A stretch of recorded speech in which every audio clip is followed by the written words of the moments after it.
Hello guys, welcome to my channel Indian mom care.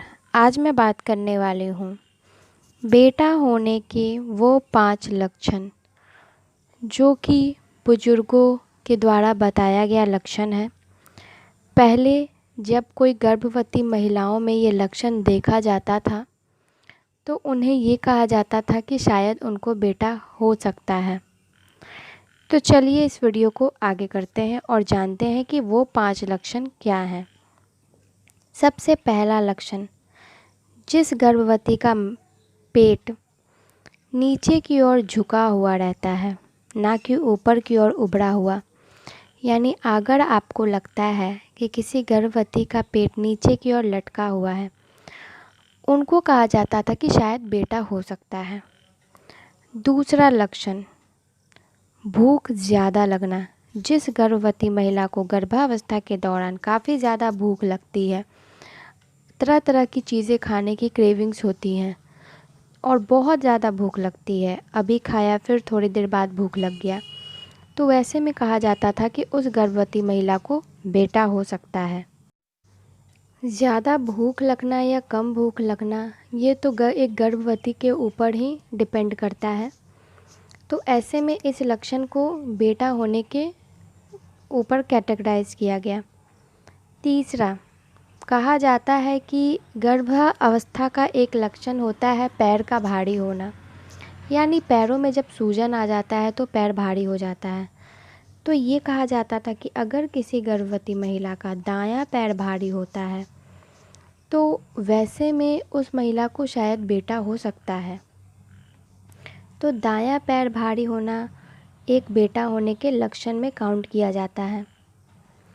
अब बात करते हैं चौथे लक्षण के बारे में। वो है बालों का झड़ना। यानी गर्भावस्था के दौरान जिस भी महिला के बाल झड़ते हैं उनको कहा जाता था कि बेटा हो सकता है। तो यानी कि अगर प्रेगनेंसी में ज़्यादा हेयर फॉल हो रहा है तो इसका मतलब ये निकाला जाता था कि बेटा होने के चांसेस ज़्यादा हैं। उसके बाद पांचवा लक्षण ये है कि जो फर्स्ट मंथ होता है, फर्स्ट 3 मंथ में वॉमिट की प्रॉब्लम, नौसिया की प्रॉब्लम, ये सारे प्रॉब्लम्स ज़्यादा होते हैं। यानी मतली आना, उल्टियाँ होना, जी मिचलाना, ये सारे प्रॉब्लम्स बहुत सारी महिलाओं को फेस करना पड़ता है अपने गर्भावस्था के शुरुआती चरण में। तो ये भी जो लक्षण होते हैं, इस लक्षण को कहा जाता था कि उस गर्भवती महिला को बेटा हो सकता है। चलिए वन बाय वन इसके पीछे की सच्चाई को जानते हैं। जैसे पेटों का नीचे झुकना।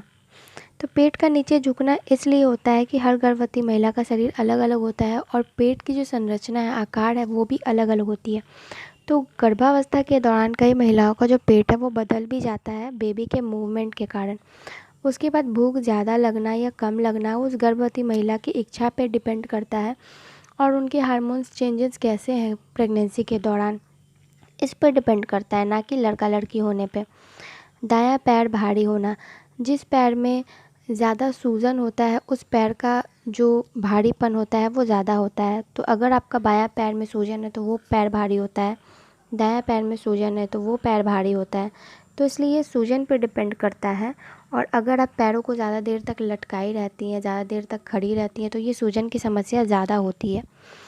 उसके बाद बालों का झड़ना। तो प्रेगनेंसी में कई तरह के हार्मोन्स चेंजेस होते हैं जिसके कारण बाल ज़्यादा झड़ता है किसी महिला का, तो किसी का हेयर फॉल कम होता है। फर्स्ट 3 मंथ में वॉमिट और नौसिया इसलिए होती है, कई महिलाएं जो है प्रेगनेंसी में काफ़ी ज़्यादा वॉमिट करती है, नौसिया होता है यानी मतली होती है, जी मिचलाना होता है। तो और किसी महिला में ये बिल्कुल भी नहीं होता है, लेकिन ये ऐसा ज़रूरी नहीं है कि लड़का लड़की पे डिपेंड करता हो।